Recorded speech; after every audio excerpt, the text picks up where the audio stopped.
કરાવે। આવતીકાલે રાત્રિના 12 કલાકે રંગબેરંગી ફટાકડાની આતશબાજી સાથે ભવ્ય કેક કાપી મટકી ફોડી અને કૃષ્ણ જન્મોત્સવ ઉજવવાનો હોય તો ધોરાજીની તમામ ધર્મપ્રેમી જનતાને જનતા યુવા ગ્રુપનું ભાવભર્યું આમંત્રણ છે। રાખવામાં આવેલું છે। આવતીકાલે રાત્રિના 12 કલાકે રંગબેરંગી ફટાકડાની આતશબાજી સાથે 101 કિલોની ભવ્ય કેક કાપી મટકી ફોડી અને કૃષ્ણ જન્મોત્સવ ઉજવવાનો હોય તો ધોરાજીની તમામ ધર્મપ્રેમી જનતાને જનતા યુવા ગ્રુપનું જાહેર આમંત્રણ આપવામાં આવે છે।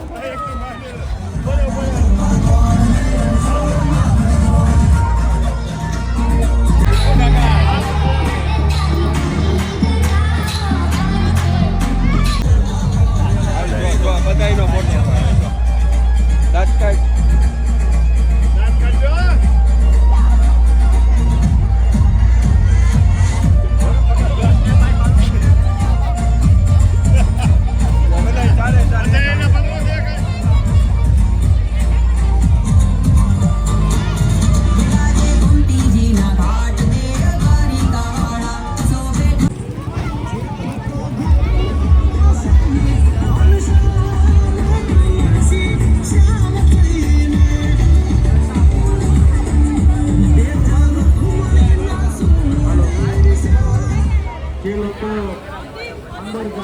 ઝડપથી બહાર નીકળે જેથી કરીને બીજાને પણ યાદ મળે। જોવામાં થોડી ઝડપ રાખજો અને મહેરબાની કરી કોઈ ફોટા ના પાડતા, કેમ કે ફોટો પાડવામાં સમય બગડશે તો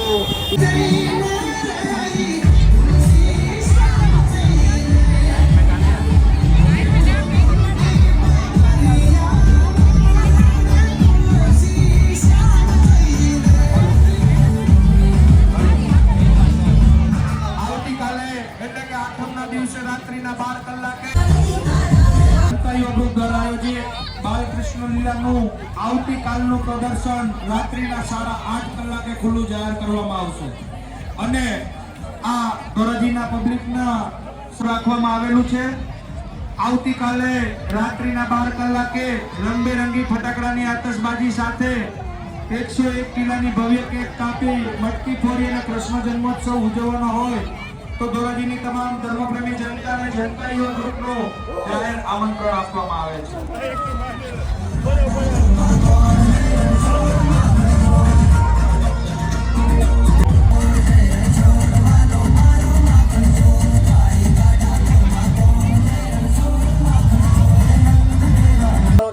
આશીષભાઈ જાગાણી અને બ્રિજેશભાઈ વાગડિયાને વિનંતી કરાવે।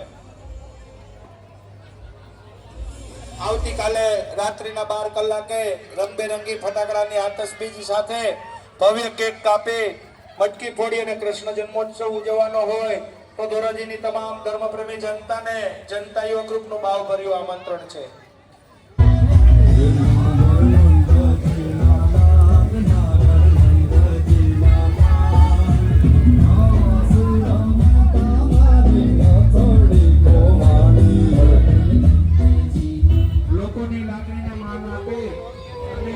દસમના દિવસે પણ આપણે આ બાલકૃષ્ણ લીલાનું પ્રદર્શન ચાલુ રાખેલું છે। હાલો પેલા વિડિયોમાં ઉતારો જરા જલ્દી કરો કાકા, હાલો હાલવા માંડો।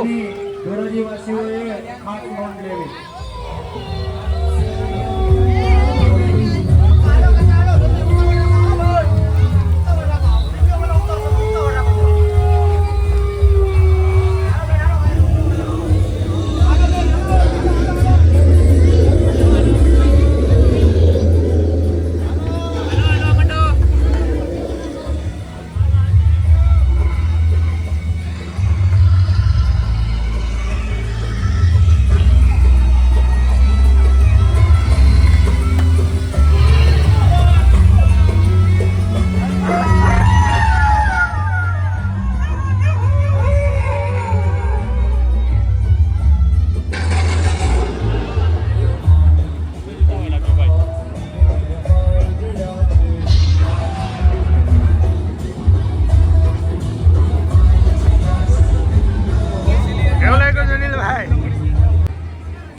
સ્વયંસેવક ભાઈઓને નમ્ર વિનંતી છે કે પોતપોતાની વ્યવસ્થામાં ધ્યાન આપે અને જે ટ્રાફિક છે